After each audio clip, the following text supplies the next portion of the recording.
Hey everybody, and welcome to what I've been waiting for forever to say. Welcome to Let's Play Final Fantasy X. I'm Nine, that's Mako. Wait. You have no idea how long I've been waiting to play this game. Ooh, what's this nonsense? Naked, do you have any idea what the difference is here? Standard to expert? Expert Sphere Grid, if I remember correctly, it's one of the international features. Like it's a fancier sphere. It's essentially hard mode. Is that something I should be doing? Probably not if you haven't played this for a while. Okay, we're gonna go standard sphere grid then. Yes, I'm sure I want to do the standard one. Because it's my intention for us to do everything. Right, so... including penance. Oh, God. Yeah, you know what that means. God, yeah, that also means, like, the Dark Aeons, so... Mm-hmm. Well, it is the International Edition. Yep. This looks so beautiful. Sorry, I'm just fighting here to see if I can actually get us the manual. Well, if you can't, no big deal. God, it has been so long since I've played this game. The last time I played this game, actually, the first time I played this game, I was probably 10. No, maybe 12. Hold on. No. 13. Okay, I was 13, because it was 2001. And, maybe I was 14, maybe it was 2002, I don't know when the US release was. But, borrowed it from a friend of a friend, because I liked the Blitzball. That was the reason I wanted to play it, Blitzball. And back then, I was a really terrible RPG player, but I got a very significant way through it. I got all the way up to Unalesca.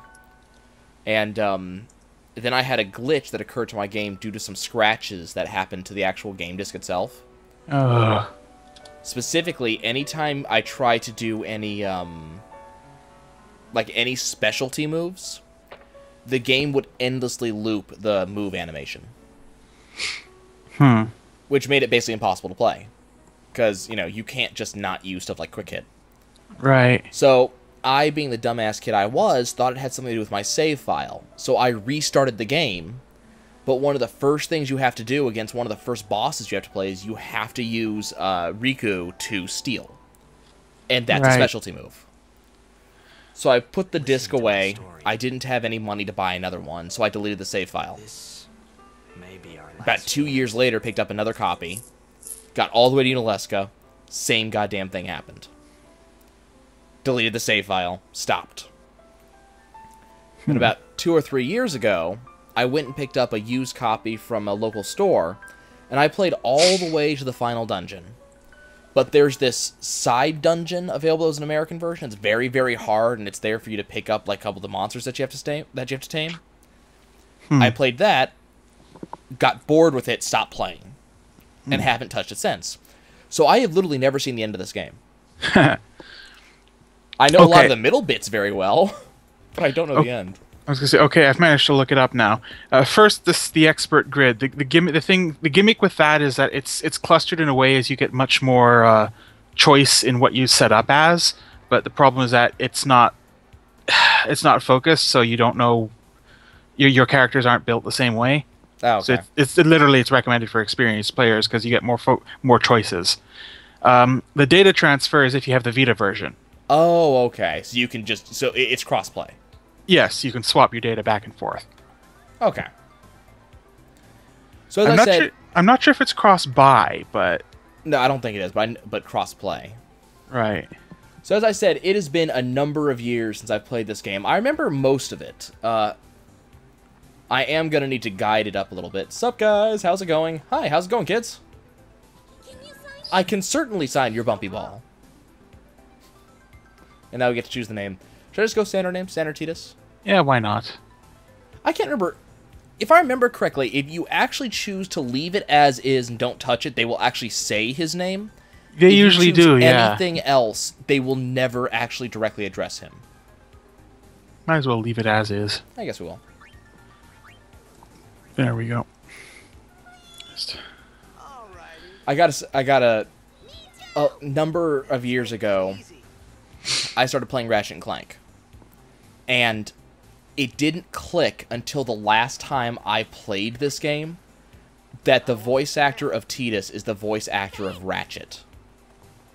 Really? That's Yup. never actually... Yeah. Huh. Go. I think his name is James Arnold Taylor, something like that. I'd have to go look it up between episodes. Yeah. I don't remember his name. But yeah, same actor. He does a lot of voice acting. But I've always really loved that fact.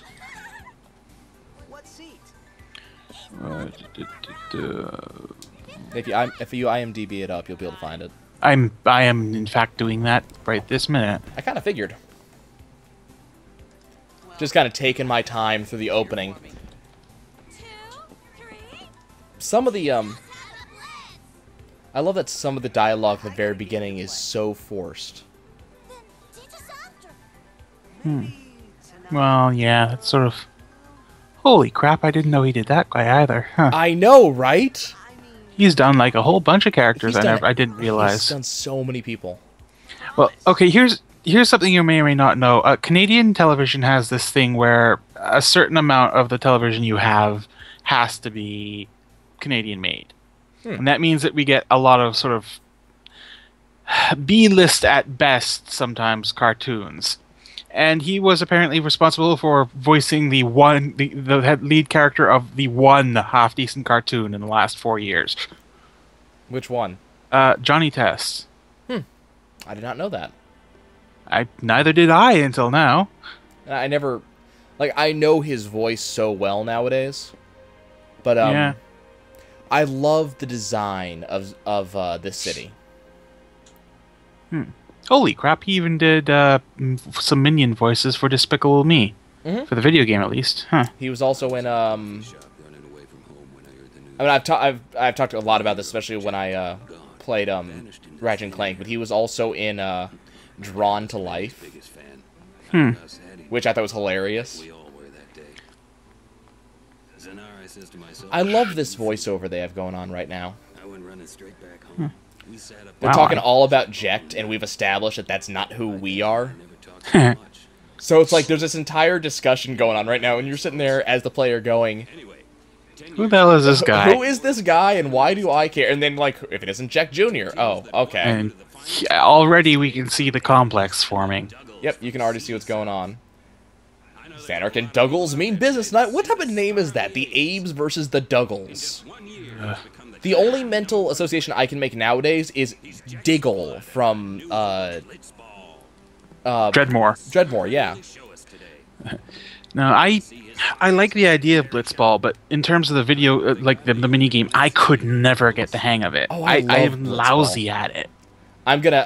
That's actually one of the things I wanted to bring up, guys, before we get too deep into this. So this is the first episode, and I have not decided exactly what I'm doing and how. So I do intend to play the Blitzball game. If need be, I'll do it on my own. But if you guys want to see me play Blitzball, let me know in the comments. Let me know that you actually want to see that. Because if you guys want to see it, I will do the entire Blitzball League. I will do Waka's skill through that. I'll earn all of that. So let me know. We'll also do all of the recruiting and everything. I love sitting right here, this particular set of views, because I love just how water-based this city is. It's very pretty. Like, you have this building right behind me, has the waterfall going down it, and I've always loved in the background that big arch that's made of water. I've always loved that. Yeah, when I started doing like textual role playing and stuff, when I started trying to find like magics that I would play with my characters, it was generally water based, and that was the effect I generally use. Stuff like living water like that. Make way. Let's see, where am I? Okay, there I am. For a long time, when I first played this game, I didn't understand what I was doing here. Hey, let go of me. And this little, because you can barely see Tidus. He's all the way down there in the lower left. That's what I'm playing. And all you have to do is walk this way towards the entrance, but you're blocked a couple of times. Ah, your adoring fans. And in goes Tidus. And that's the only gameplay we get for quite a long time. That said... Hope you like cutscenes, folks. Yeah. You're in for a treat. Oh, I love the design on some of this stuff, especially this cutscene. No, I've always liked the super like high-def cutscenes they do in some of the earlier Final Fantasy games. But this one, I always loved this. I've always been a big fan of clockwork and of interacting moving parts, things like that. You know, things designed to work together. And this cutscene has a lot of that, but also just amazing environmental design. It gives you a good idea of sort of the way a Blitzball field is set up. Yeah. But it also gives you that mystery, you know, of that, like the entire thing's opening up and you got this ball of water that's rising up. Reminds me And then of we the zoom out, and then there's this guy. He's just sort of standing up there. Hi, how's it going?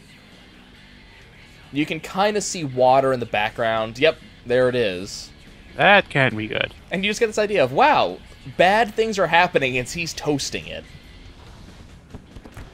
But I think one of the reasons why I so much love this city and the design of all of this is, I used to be a big fan of Dinotopia as a kid. And I always loved the books and how they show you a lot of the information, a lot of the design. And you can sort of see that similar thing in the city here. And of course, the awesome water effects as water starts getting pulled up. Now, I don't know how true this is. I've heard this from Trance a couple of times.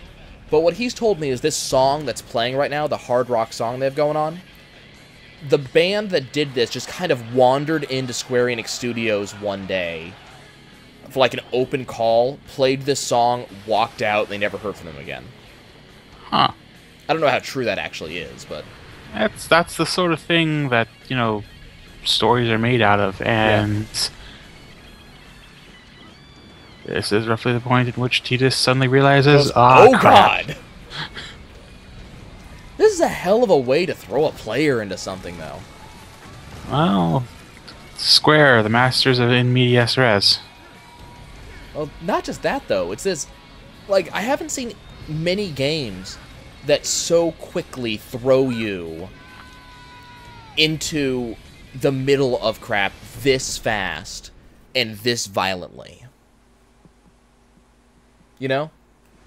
Like, that seems to be something that doesn't happen a lot in recent games. They kind of build you up slowly to the event that causes things to hit the fan a little bit. Yeah, a lot of games nowadays want to set the mood and set the setting a lot more. I mean, we're 12 minutes in. Not even that, because the first, like, 2 minutes was us screwing around on the title screen. But we're like 12 minutes in, and already, Places are in ruins, people are screaming, people are dead, and we have no idea what we're doing. By the way, this guy wants to talk to us. Oh, he's the only guy. He's the only unique-looking NPC. He's got to be important. Well, he's also the general badass. I love this guy's voice. I love his voice so much. And his theme, Auron's theme, has been on any media player I have ever owned since the day I first found it, and has never come off. And Tidus Spaz. I've always, you know what, I'm going to do it off and on throughout the entirety of this Let's Play. I have always back and forth gone from Tidus to Tidus. Tidus is how I see it mentally. Tidus is what I've been told. I think Tidus matches a little bit better just because Tidus, water. Well, that's not how that's not how anybody, like, any in-game is always described as Tidus. But Tidus is just how I've always mentally... Just how you parse it. Yeah. So I'll be going back and forth on that throughout the entire Let's Play. Hey, notice that even the road is wet? Watch when the camera pans down, if it ever does again. Even the road kind of shimmers as if it's ever so slightly wet. Hey, not this way. Yeah, this way's bad. And Auron's just like, nope, look over here. See that? Yeah, that. See, look at the road right now. Yeah, I can see it. Look, that thing. Ah, crap. Yep. And I love how quickly they set up the story here. Just very swiftly, we called it Sin. And that lets you know that Auron has backstory with this thing. It's got a name. You know, just those words, we called it Sin, carries so much weight. Unfortunately, now you have to try and not get murdered. And I love that. I'm going to be geeking out about this game the entire time we play. But some of the designs that they chose, like the fact that Sin's the Sin spawn up there, it's like neon electric, you know, things going down it. Yay, we got a weapon. Hooray, sword. I love Auron just lifts you with one hand. A gift from Jet. My old man? And a little bit more backstory. I know it's not the best game ever, but Final Fantasy X has always been my favorite Final Fantasy of any one I've ever played. And it's just a lot. It's just the small stuff they do, like the very easily stepping in and saying, "This is who, you know, this is how combat works. This is backstory. This is." It just very gradually builds you into it.